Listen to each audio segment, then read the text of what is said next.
Alright folks, let's go ahead and check out the Batman from the New 52 7-pack.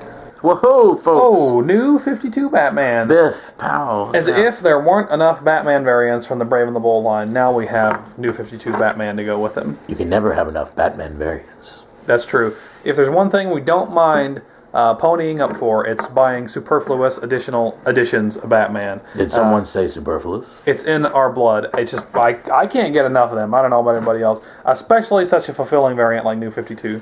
For about $3 on clearance, you can't do much better. I am, much like Superman, very much in love with the New 52 Batman outfit. I think it's just terrific.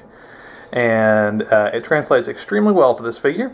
Like Flash and Green Lantern and Superman, the New 52 details, the scaling sort of effect on his costume, are all handled through paint apps. And it's very clean paint work. The symbol is spot on. And it's just a really great illusion. It adds a little bit of crispness to these molds, which are kind of soft overall. Not that that's a bad thing. It suits the style of the cartoon very well. But it just goes to show you what a little bit of paint application can do for a figure. Now you folks will notice at home that this figure shares the exact same sculpt minus the hex holes of the previous Brave and the Bold Batman. And of course this means that the head sculpt is exactly the same as well. Now, this head sculpt may not be the most appropriate head sculpt to, say, use with New 52 design, as Batman looks quite classic and sort of 50s Dick Sprang inspired with this sort of massive head. However, I really like the look that it gives off. It's sort of a contradictory sort of statement that I really like, and the design is really no worse for it. As we can see, the belt is also exactly the same. This might be another area that some fans will nitpick. Of course, Batman's belt is quite different. It's pouched in the New 52, and here we have the classic cylinders from, say, the 89 film. Now, of course, I don't mind any of these changes, and I think that the belt looks quite nice. I also feel that the head lends a lot to it. And, of course, to have a Batman without all of the holes in the sides of his arms and his legs, I mean, it's really quite nice, so I'm just happy to get one. As we can see, Batman also has one of those really nice cloth capes. It's made of really good stuff, and thankfully, no gigantic hole in the back of his cape like so many Batmans before. As we can see here, no matter what Batman it was, a giant hole was present in the back of his cape to accommodate the action feature.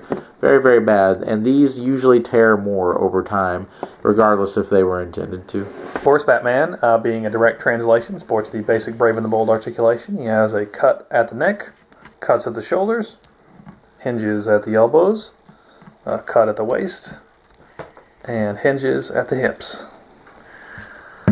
Now in the Brave and the Bold line, of course, we had several Batman villains. Not as many as one might think for a toy line about Batman.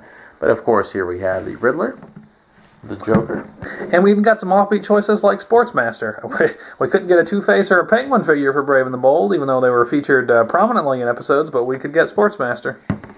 Okay, as you can see, New 52 Batman goes great with all these cats, and even though these characters so far have not looked like this in New 52, I'm not even sure the Riddler is in New 52 yet, it's still really cool, and of course they go great scale-wise. I'm not done fiddling with them yet. Of course, there was a multitude of Batman variants, as we mentioned at the beginning of the review. Here we have the Batman variant that came in the 2-pack with Despero. Here we have the Batman that came in the pack with Gorilla Grodd to begin with. This is the Batman that, there we go. This is the Batman that came with the transformable motorcycle. This is the Batman that came in the box set with Superman, fought Metallo. Here we have the deluxe Green Lantern Batman. And here we have the removable mask Batman that, of course, turns out to be Bruce Wayne right underneath it. Wow! Now, of course, you can boil and pop, and I'm sure you'll have no trouble transplanting this Bruce Wayne head to this Batman body, as I'm sure they use the exact same peg hole. Now, it's obvious at this point. We have another dozen or so of these Batmans that we could pull out and show you, but we don't need to. They did so many variants of Batman for Brave and the Bold, with good cause. It's a Batman toy line. Why do we need yet another one? Well, it just goes to show you how much we do that we can't recommend this figure enough. It's actually one of the best pieces of the set. With a line like Brave and the Bold, you can never count on many high-quality Batman variants. Usually it's something goofy, and of course your best hope is that it's something worthwhile and colorful that maybe might be visually appealing. Well, here we have something of a rarity, the fact that this is a brand new, very prominent comic book Batman costume. Like I said, maybe the only place you can knock him is just how traditional the head sculpt is in contrast with the newness of the body, and that the paint apps on the knee is just a little bit weird.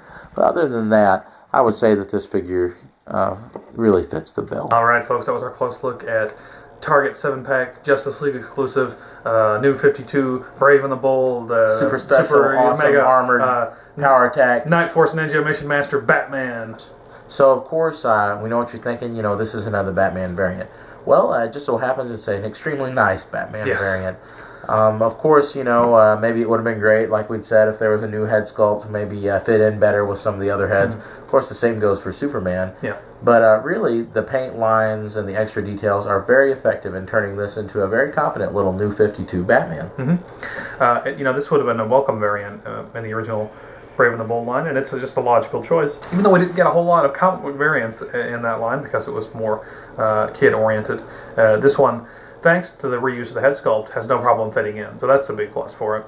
In terms of the set, it's just a little bit of a knock because stylistically, he doesn't jive with everybody except for Superman. And if you're going to be nitpicky, of course, the belt, like we mentioned, is not accurate to the new 52 design. Other than that, he's a fine figure, and then we would both definitely give him 4 out of 5 stars. Yep. Understandable reuse and an excellent new paint job, good color scheme, and you know, just a good variant to have. Highly recommended. All right, thank you guys. Remember, comment, rate, subscribe. So take care, and God bless. Until next time. Until next time. Signing out.